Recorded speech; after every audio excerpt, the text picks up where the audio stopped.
Olá, esse é mais um programa Bate-Papo Acadêmico, toda semana recebendo estudantes, professores, pesquisadores universitários para falarem sobre seus trabalhos acadêmicos.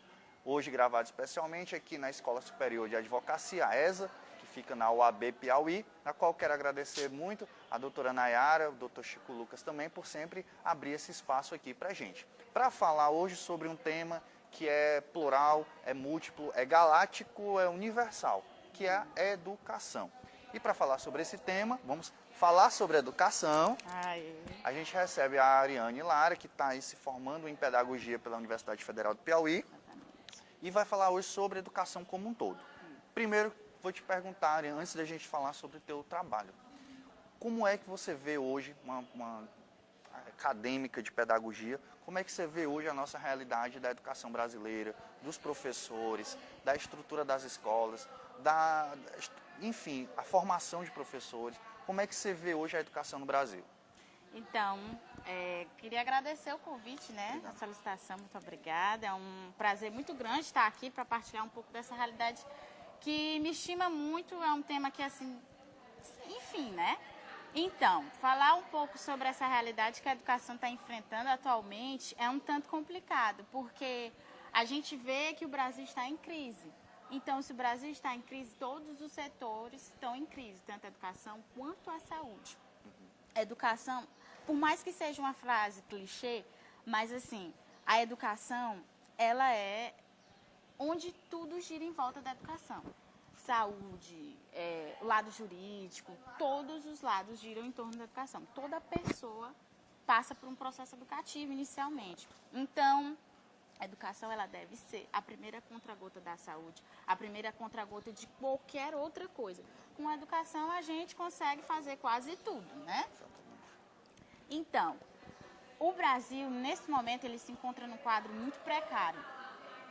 Tanto em escolas, quanto formação de professores, quanto todo esse contexto. Falta recurso nas escolas públicas para poder educar, porque não tem como educar se não tiver recurso. Muitas vezes o professor, ele é o próprio recurso. Ele faz os recursos, isso é a dinâmica do educador, né? Ele ser o próprio recurso, ele inventar o próprio recurso, ele ser assim, a fonte. Tirar do bolso mesmo para investir. Isso, na grande maioria das vezes. As estruturas das salas não estão adequadas, na grande maioria das vezes. Falta ar-condicionado. Isso na grande maioria das escolas públicas que eu fui. Mas, no entanto, há uma grande parcela de escolas públicas que são muito boas, por exemplo, onde há professores que são muito bons, onde há grande potencial, onde a escola está reformada, bonitinha, tem a cadeira, tem o ar-condicionado, está tudo devidamente matriculado, está tudo cumprindo exatamente as ordens. Porque a educação, ela não é pública.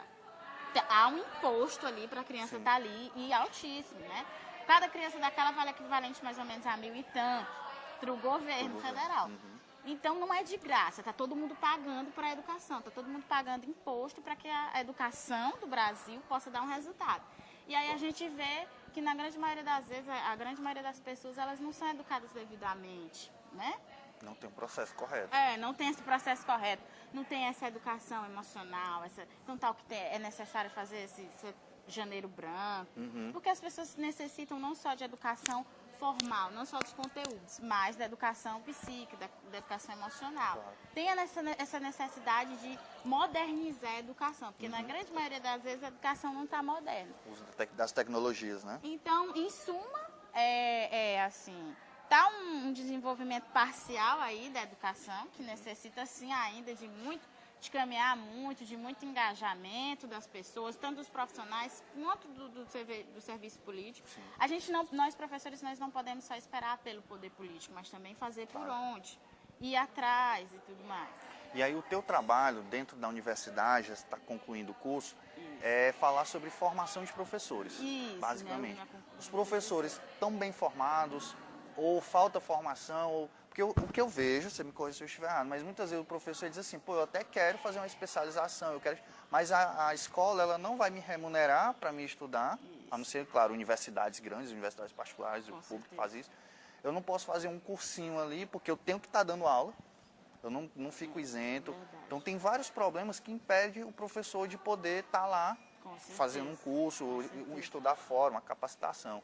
Tá difícil assim mesmo, é impressão minha? Com certeza está muito difícil. Hoje em dia, assim, não tanto porque o governo está possibilitando. Tem uma Educa Mais Brasil, onde você pode se cadastrar com a pós-graduação. No quesito de formação de professores, como eu estudo na Universidade Federal, curso de Pedagogia na Universidade Federal do Piauí, assim, a Universidade Federal do Piauí, ela lhe dá as oportunidades para você se formar. Você se forma sozinho. Sim. Os professores, eles vão lá, eles apresentam os conteúdos e você se vira. Você aprende sozinho. Lá você não vai aprender a dar aula, você aprende na prática. Claro. Lá você não vai aprender sobre tantas coisas. A verdade é que é preciso você relacionar teoria e prática. E a Federal, ela tem, não é um merchandising, nada disso, Não, mas a Federal, ela tem sim, assim, essa formação que envolve teoria e prática, que é justamente onde nesse ponto, onde eu vou tocar no meu TCC, né? Como é que a teoria influencia na prática? Muitas vezes a gente segue uma teoria, sei lá, vou seguir Piaget, sei lá, vou seguir Vygotsky. Mas a gente vê que não dá para me seguir só um teórico da educação. Eu tenho que seguir vários. Sei lá, vou seguir Freire. Eu não posso alfabetizar uma pessoa pelo método de Freire, porque a pessoa não aprende. Educação, eu vou lidar com pessoas e as pessoas têm várias personalidades diferentes. Então, como educadora, eu tenho que criar minha própria teoria para poder tornar possível a educação. Que é justamente isso. Educar é semear com paciência para colher frutos, soluções para um futuro muito próspero, Claro. né? E aí, dentro desse âmbito da pesquisa, dessa construção, você fez já há um tempo, você tem um trabalho muito legal nas mídias sociais, que é um blog falando sobre educação, na qual você expõe em textos bem sucintos, bem curtos, mas muito contextualizado, a sua visão a respeito da educação, né? E aí até ilustra com fotos, enfim, é um blog bem legal. Fala um pouco desse trabalho. Por que criar esse blog? O que foi que te estimulou a fazer isso? Exatamente. Então, desde pequena eu sempre tive uma vontade muito grande de ser escritora, né? E na minha casa, aos 6 anos, eu tinha um livrinho. Dentro desse livrinho tinha várias histórias. Eu escrevia as histórias e desenhava embaixo. E aí, quando eu ingressei na universidade para cursar pedagogia, eu entrei assim, meio que a gente sai do ensino médio meio sem saber o que vai fazer na vida, né? A gente não é preparado. Nossa educação não prepara a gente pra gente sair já decidido, tomando decisão. Não. Então, quando eu entrei na universidade para cursar pedagogia, a partir, se não me engano, salvo engano, no ano de 2015, eu já estava mais ou menos no 6º período, 4º período, por aí assim. E aí surgiu essa ideia, vou falar um pouco sobre a educação, a minha percepção. Poxa, e naquela época, eu era muito induzida assim pelas teorias românticas da educação, que educar é bonito, que educar é positivo. Eu estava muito presa só na teoria. E naquele momento que eu criei falando sobre a educação, eu estava tanto com a teoria e tanto com a prática. Então surgiu aí a ideia, vou criar um blog, e vou falar sobre educação. Vou ilustrar e vou começar. E aí no primeiro texto eu falo assim, educação é um assunto clichê, todo mundo quer opinar, todo mundo quer falar um pouquinho, todo mundo sabe um pouquinho. Todo mundo... E politicamente é o assunto que todo mundo... Minha prioridade é a educação. Minha prioridade é a fala isso também. educação e saúde. Todo político fala, todo mundo sabe. Todo mundo que está de fora, assim, é só fazer uma sala de aula, colocar umas salas, professor, e botar cadeira e pronto. Aquele método, inclusive, militar, né? De fileirar as pessoas. Exatamente. Tem muito misticismo ali por trás daquilo ali. Será que as cadeiras têm que estar organizadas daquele jeito? Sim. Como é que tem que estar organizada? Então, sempre eu pensei em falar sobre educação. Então, quando eu criei o blog, eu comecei falando, né? Justamente sobre essa questão. Será que é um assunto que todo mundo pode se meter mesmo? Será que tem solução para isso? Será que é um problema que tem solução? Sim. Como é que funciona mesmo a educação? E aí, a partir desse texto, né, falando sobre a educação, eu vou dando continuidade a outros textos. Eu não falo só sobre a educação, mas eu falo também sobre temas sociais. Inclusive, o texto mais visto do meu blog é O Amor é Possível, é um dos textos que tem mais visualizações. Daí eu vou falando, aí o segundo mais visto é quais são as condições necessárias para aprender, onde eu vou organizando mentalmente, como é que você deve aprender. E aí lá tem dicas, lá tem técnicas. Eu também faço algumas curiosidades, como por que professoras de crianças são chamadas de tia? Por que são, né? Por que o Neymar ganha mais que o professor? tem texto falando sobre isso. Eu não tento falar só daquilo, mas eu tento falar dos temas mais pertinentes que tá na mídia, que tá aí, tem que falar disso. Você cumpre uma função social de um pensador, na verdade, Isso. que é meio que pegar informações que estão aí a céu e você trazer elas e contextualizar elas, explicar elas para as pessoas. E aí o trabalho desse blog, ele é uma sugestão, né? Eu acho que ele precisa virar uma pesquisa. Com certeza. Ele tem que virar uma forma de mostrar que, ó, eu estou pegando um tema, mas estou colocando dentro de uma plataforma digital que você pode ter acesso. Ao invés de ficar vendo vídeo de humorista aí no YouTube, Exatamente. pô, vamos ler aqui um blog aqui, são textos bem pequenos, são textos bem simples, sucintos, uma com linguagem bem simples, fácil, mais profunda de se entender, porque às vezes a gente, Ave Maria, eu vou pegar um livro inteiro para ler, o brasileiro não lê. Não lê. Não, lá você encontra textos curtos, mas bem argumentados. Exatamente. Para onde vai esse trabalho? O que você acha que ainda quer fazer mais? Então, Ou já cansou? Não cansei. Jamais cansaria. Inclusive, como você falou, para que ficar vendo vídeo de humorista na internet? A internet ela é uma faca de dois gumes. Ela serve tanto para o bem quanto para o mal. Tem informações positivas e negativas. Que você usa, né? Que você usa tanto para o bem quanto para o mal. Por exemplo, um portal desse.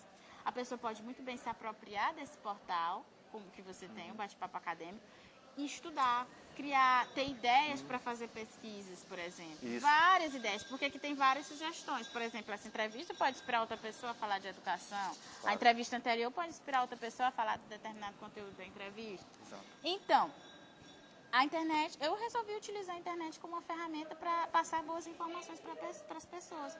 Falar de educação não é a coisa mais complicada do mundo, nem deve ser. Então, todo mundo deve ter acesso, é um direito, todo mundo tem que ter acesso à educação. Então, quando eu pensei, falando sobre a educação, depois que eu vi o andamento que ele estava tendo, o blog tem 18 mil visualizações, depois que eu vi o andamento que ele estava... Tem uma página no Facebook também, né? Isso, Facebook e no Instagram. No Instagram. Exatamente. Depois que eu fui vendo tudo que a página estava gerando, eu pensei, vou criar um livro com base em cada tópico desse, vou organizar. Então, surgem na minha cabeça muitas ideias falando sobre a educação. Eu não quero parar ele quando eu me formar. Eu quero dar continuidade a ele com as minhas práticas, com palestras, com pesquisas e motivar outras pessoas a se incentivarem por educação. Modéstia à parte, eu influenciei uma garota, né? Ela cursava sociologia. E aí eu conversei com ela. Carinho especial. Aí eu conversei com ela sobre educação. E engraçado que eu estava no comecinho do curso e eu disse, você deve fazer pedagogia.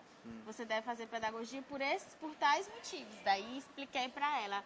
Daí ela colocou a nota e passou para pedagogia. Daí, logo depois eu vi ela no campo de trabalho junto comigo. E aí eu disse, tá vendo, você tá gostando? E tudo ela, não, Ariane, eu tô amando. Então, o meu blog falando sobre educação, ele não é só para demonstrar minhas ideias quanto educadora, quanto futura educadora, mas também para mostrar para as pessoas que a educação é sim algo prazeroso, é algo harmonioso, é algo que deve ser mostrado para todo mundo. Né? E assim como o blog continua, o trabalho continua, a pesquisadora ela vai continuar, quando se formar acabou? Com certeza eu vou continuar, pretendo deixar um legado muito bonito de educação, não só em Teresina, mas no Brasil todo, pretendo deixar esse legado, porque acho que a gente tem que deixar um legado, a gente tem que marcar com alguma coisa no mundo, e eu pretendo marcar com a educação, né, que é a minha área profissional, é a minha área social, é todas as áreas para mim. E se a gente for falar de educação, aí você tem que botar aí mais meia hora, uma hora de tema para poder falar desse tema tão importante, ainda mais com uma pessoa tão bacana de se conversar como a Ariane. Por favor, quando tiver o seu trabalho, suas produções, entre em contato, que vai ser um prazer receber você novamente, Ariane. Certeza absoluta. E você que também tem algum trabalho na área da educação, na área da saúde, na área de exatas, contábeis, enfermagem, direito, enfim. Se você é um pesquisador acadêmico, tem um trabalho bacana acadêmico, entre em contato com a gente pelas redes sociais, pelo Facebook, pelo Instagram. Inscreva-se também no nosso canal no YouTube, que vai ser um prazer poder receber você aqui. Até a semana que vem. Até, gente.